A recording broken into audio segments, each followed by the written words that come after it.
আমি আছি শিমুলের সঙ্গে। শিমুল সার বোনাচ্ছে জমিতে। এই জমিটাতে কোবের পানি দেওয়া হবে। শিমুল কি কি সার ব্যবহার করতেছো মামা?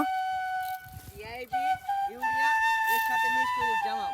আর ডিএপি সার, ইউরিয়া সার এবং এর সঙ্গে মিক্স করেছে জামাম।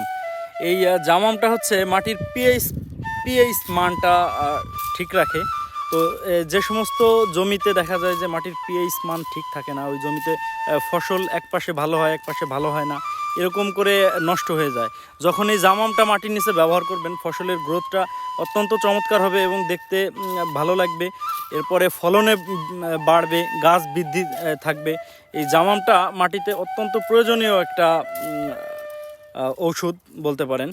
এটা স্প্রেতে ব্যবহার করা যায়, মাটিতে ব্যবহার করা যায়, এটা সব দিকেই ব্যবহারযোগ্য।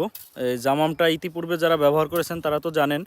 আর নতুন করে যারা ভিডিও বার্তার মাধ্যমে দেখবেন, নতুন করে যারা